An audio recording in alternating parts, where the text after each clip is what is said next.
opposite Adehye Market, operating under insanitary conditions on Wednesday, 19 February 2025. A team of environmental health officers and FDA officials carried out a joint assessment of the premise on Thursday, 20th February 2025 from 10 a.m.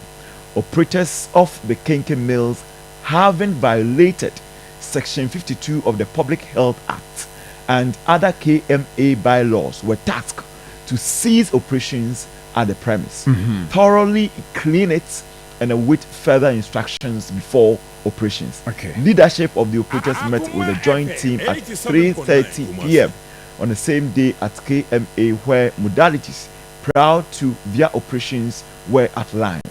Further checks at the premise on Friday, 21st February 2025 showed violation of the order issued out by the joint team. In accordance with provisions of the Public Health Act and KMA bylaws, the Kenkey Millers premise is hereby closed with immediate effect due to the public health violation and non-compliance with previous directives. Until further notice, all access to Millers premise is strictly prohibited. Any attempt to reopen or operate this premise without clearance from Environmental Health Department of KMA shall result in legal action. The public or the general public is hereby advised to constantly consider the food environment before purchasing food to help food establishment comply with food security so ne tofa bo nyina mu ni se KMA say omo akwotu anamo after say video say ba ya na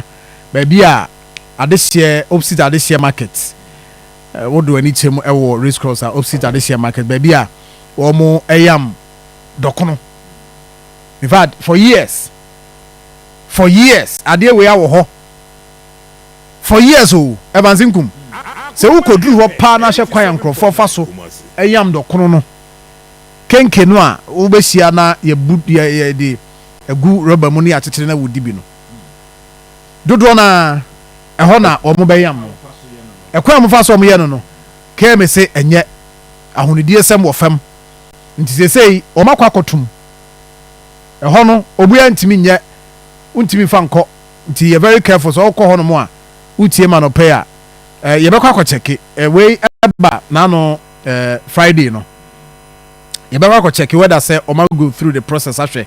ehun ntise wo so omo ye de boa but KMA se si aye kan so omo kobie na so omo anclear area ho na EPA and I say the Environmental Health Department KMA ama mehwe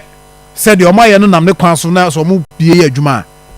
emra kwan ombe fa so ne omadi nti de wo ho no nti say no ade na no fiada wo mo akwakotum nti sanete but the kokon wie nyina ne say something is being done right and that is good Sir John ohwe Kenkey na nkasa yidia so ho doknya ye hono na friend ice Kenkey no at the time na yes. ice Kenkey yade a eco direct unsa process no it involves a lot of direct contactor say nipa no ne nsa na ode efa dokono ne kura to machine ni mo no say efi wo mu a say John asemo aba machine ankasa no so yam dokono no emunya say John asemo aba dokono so yade a on say efre pao nwansena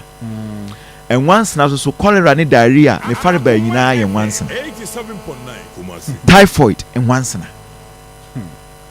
so it is a process amode hono dokono ye ice Kenkey ema ye todi o traffic mu akontufu omo so o ketia anamo mo bedidwa omo tonom no se process no enye process a enam kwan tinene so a emfansunsanso bia mre nipa no beto adi no a Sir John I was empanifu timi tu wanamo and I think say no any idea came if why environmental department of KMA for why bebo mabaso so na no mutu for say yenhwe ba bia ye twa aduane yes Sir John na yenhwe aduane environment no mo damase ye damase KMA yenim sɛ enye ba bia na mo betimi akɔ ebanze nkum you see there no kra ne sɛ yenka no kra so kyerɛ damfo hwɛ ewom sɛ mo tuyefo sɛ yenhwɛ ba bia eto aduane ene enema ye komu ansa na yenye yetimi aye aduane na ma yedi enye ba bia na ye betimi akɔ in fact na no bi pa video bi am hu social media no so wa wo ba bi wo abusafo mo fan cheme na ene ye dwada nka ye ne saa but nkomo na de aba na sister yi wadwa ne ho na ade no a wo beton no o joso ewurade nyankopon evansinkum awe kenke eho ni we eho ayi me yadamase beluchi ni team yadamase we ye ba cho ba be hwa we ye yi de no a kenke no a ndiwe kenke no na ya che se wo mu twitwa ne saa de gu adiem ma men kama se wenwie na wajai wo cho evansinkum Akoma FM 87 Kumasi nam se ewurade nyankopon yedi niema na de meka kosi nyina ne se KMA nso wa sudie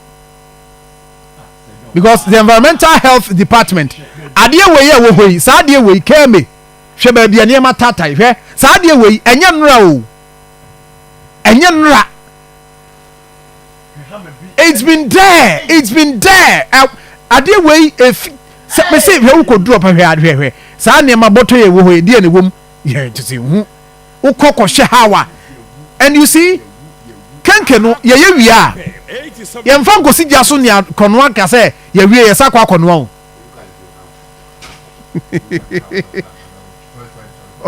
o baba mo nti asodemfo ni bi no ene ya tea wo no nti wo hwe we a enye no it's been there nti dia na wo se mo ye uti kura mu yi KMA they say first na KMA so ya titi bebre afiri mu ho amaka kakra bi nti kwa ba ne ye befa so a ye betimi am monitor sa ne ma we awo ho akopim say and the thing is that asemo by the regional minister issue directive na ye we any kageti afi no sa issues na ba up regional minister issue directive 2 KMA so mo nkore so betimi deal with the issue me ya sure some combat na we nke be kan kem form ho nke be kan am yeti ate omu ya maga omunya am kan be jai omunya am kan be jai sa na de atakre mu eni hwe we nti kenke ye no unya no awie na ice kenke no unya koyam wie a the only thing I can want so be fia odi nsuo no bi ebe fra na wode milk ne na ha ka milk no kran so no ehun nsem bebre ne ma ye de ka ho bebre the way implications and effects no eso papa me gina so na matwa me ho aba me ba me ofa PV janto a oba ye mo fa wura ma no take